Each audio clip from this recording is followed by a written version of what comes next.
সম্মানিত ভাই বোনেরা, এক ভাই প্রশ্ন করেছেন, কারো পা ধরে সালাম করা কি জায়েজ? প্রশ্ন করেছেন। দেখেন, আবেগ ভালোবাসা অনেক গুরুত্বপূর্ণ একটা জিনিস। পায়ে ধরে সালাম করার রেওয়াজ আমাদের বাংলাদেশে আছে, অনেকে এই কাজটা করেন। অনেক স্ত্রীকে দেখবেন পায়ে ধরে স্বামীর সালাম করে, অনেক সন্তানকে দেখবেন যখন বাহির থেকে আসে বা কোথাও যায়, বিশেষ করে দেশ বিদেশ থেকে যখন প্রত্যাবর্তন বা আগমন করে, তখন মা বাবার পা ছুঁয়ে আশীর্বাদ নেয়, যেটাকে বলেন আশীর্বাদ বা দোয়া, এটা করে থাকেন। এরকমভাবে অনেক ভক্তদেরকে দেখবেন তার পীর সাহেবের পা ছুঁয়ে কি করে, পা ছুঁয়ে তাকে সম্মান করে, পা ধরে সালাম করে। বিশেষ করে ঈদের দিন দেখা যায় অনেক আত্মীয় স্বজনকে দেখা যায়, অনেক ছেলে মেয়েকে দেখা যায়, অনেক স্ত্রীকে দেখা যায় স্বামীর পা ধরে সালামি চায়, অনেক সন্তানদেরকে দেখা যায় পা ধরে ঈদের সালামি চায়। এগুলো কোথায় পেয়েছেন? আমার কথা হলো, এগুলো কোথায় পেয়েছেন? পা ধরে সালাম করা জায়েজ কিনা? এই জায়েজ মানে যেটা পরে সালাম ধরা, এটা সম্পূর্ণ বিধর্মীদের একটি রেওয়াজ, পা ধরে সালাম করা।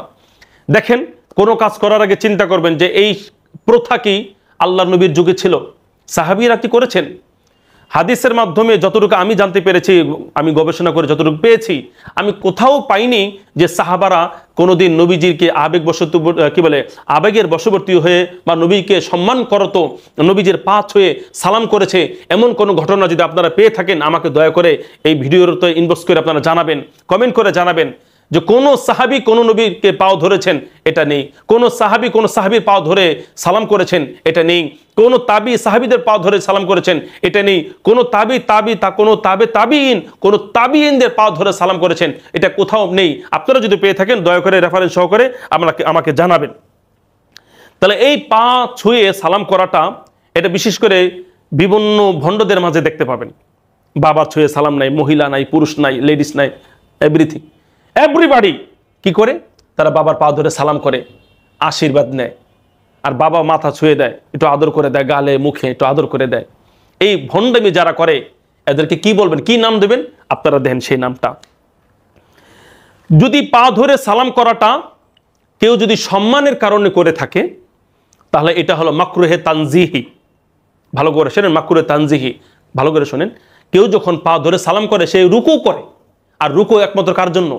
আল্লাহর জন্য। কারো সামনে নত হওয়া, এটাকে রুকু বলে। আর আমরা সবাই জানি রুকু ওয়ারকাউ ওয়াসজুদু মা'আর রাকিন, রুকু করতে হবে, সেজদা করতে হবে একমাত্র আল্লাহর জন্য। তাহলে বান্দার পা ধরে যখন সালাম করে আরেক বান্দা, তখন সে তার সামনে রুকু করলো।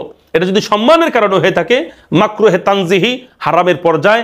আর যদি কেউ এই আশায় কোনো মুরিদ, কোনো ভক্ত যদি কোনো হুজুর, কোনো পীর সাহেবের পা ছয়, অথবা কোনো সন্তান যদি মা বাবার পা ছুঁয়ে থাকে, কোনো স্ত্রী যদি স্বামীর পা এই আশায় ছুঁয়ে থাকে যে তাদের পা ছুঁয়ে যদি সালাম করা যায়, তাহলে আল্লাহ তাআলা অনেক খুশি হবেন, আল্লাহ তাআলা অনেক নেকি দান করবেন।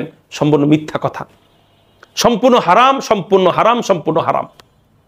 কারো পা ধুয়ে সালাম করে এই আকীদা কেউ নিয়ে যদি পা ধরে সালাম করে, যে কোনো হোক না কেন, যে আমার নেকি হবে, সব হবে, তাহলে সম্পূর্ণ এটা গুনাহ, এটা গুনাহে কাবীরা, হারাম।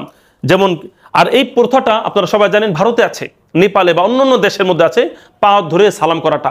আর এটা ধীরে ধীরে মুসলমানদের সমাজে চলে আসছে। এখন দেখা যায় যে কোনো মানুষই, আরে ভাই, আপনার যদি সালাম দিতেই হয়, আপনার যদি তাকে সম্মান করতেই হয়, এটার বিকল্প ব্যবস্থা তো আছে, এটার বিকল্প ব্যবস্থা আছে। পা ধরে সালাম করতে হবে, এটার বিকল্প কি নেই? সেটা হলো আপনি মুসাফা করেন, আপনি মুসাফা করেন। পা ধরে সালাম করার বিকল্প হলো মুসাফা করা। যেই ব্যক্তির পা ধরে সালাম না করলে সে রাগ করে, মনে করতে হবে সে অহংকারী, দাম্ভিক, সে দাম্ভিক, অহংকারী। সুতরাং পা ধরে সালামের বিকল্প পন্থা আপনাদেরকে বলে দিচ্ছি। আপনি মুসাফা করেন, আপনার বাবার হাতে মুসাফা করেন, আপনার মার সাথেও মুসাফা করেন, কোনো সমস্যা নেই। মার হাত ধরে চুমু খান, বাবার হাত ধরে চুমু খান। আপনি যে পীর সাহেবকে বা যে আলেমকে ভালোবাসেন, তার হাত ধরে চুমু খান, তার হাত ধরেন, তার কপালে চুমু দেন, তার এখানে চুমু দেন, এটা জায়েজ আছে। আপনাদেরকে রেফারেন্স সহকারে দিচ্ছি। ফতোয়া বিন বাজ 5 নম্বর খণ্ডের 73 নম্বর পৃষ্ঠা, এটার মধ্যে আছে বিকল্প হলো সালাম মুসাফা করা, অর্থাৎ পা ধরে সালাম না করে বরং কি করো, মুসাফা করো আর মুআনাকা করো, এটা সুন্নাত, এটা করতে পারেন।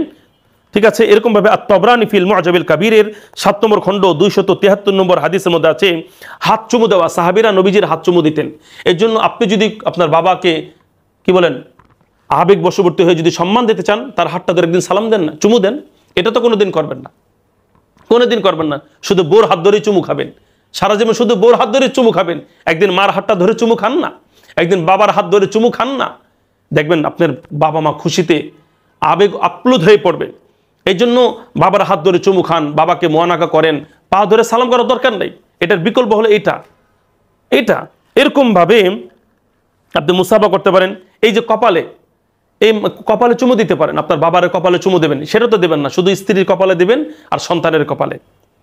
আর ভাই আপনার এই যে জবানটা, এই চেহারাটা, এটাকে এত সুন্দর করেছেন আল্লাহ, কিন্তু যাদের উসিলা করেছেন তারা হলেন মা বাবা। আপনার সন্তানকে তো সহজে কপালে চুমু দিয়ে দেন, গালে চুমু দিয়ে দেন, সহজেই আপনার স্ত্রীকে কপালে, হাতে, গালে মলে চুমু দেন, ভালো কথা দেন, এটা আমরাও দিয়ে থাকি। কিন্তু একদিন কি আপনার বাবা কপালে কি একদিন চুমু দিয়েছেন কোনোদিন? আব্বা, বাবা আমি তোমাকে ভালোবাসি, এটা বলে কপালে চুমু দিয়েছেন কখনো? আপনি খেয়াল করে দেখেন তো দিয়েছেন কিনা। কখনো মাকে ভালোবাসা প্রকাশ করে তার কপালে চুমু দিয়েছেন? সেটা তো দেবেন না। যেটা বৈধ সেটা করবেন না, বরং যেটা না যায়, যেটা ইসলাম শরীয়ত পরিপন্থী, পা ধরে সালাম করা, সেটা আপনারা করবেন, কারণ এটা তো সহজ আর এটা লজ্জা লাগে না। কিন্তু কপালে সালাম দিতে লজ্জা লাগে, হাতে চুমু খেতে কপালে চুমু খেতে লজ্জা লাগে, হাতে চুমু খেতে লজ্জা লাগে, আর কি মোয়ানাকা করতে লজ্জা লাগে। এটা লজ্জা লাগে, যেটা বৈধ সেটা লজ্জা লাগে, আর যেটা লজ্জা করা দরকার সেখানে আমাদের কি নাই, কোনো লজ্জা নাই। এই জন্য বন্ধুরা আমার, কারো পা ধরে সালাম না করে আমরা কি করে হাত ধরে সালাম করব, মুসাফা করব, মোয়ানাকা করব। যাই হোক।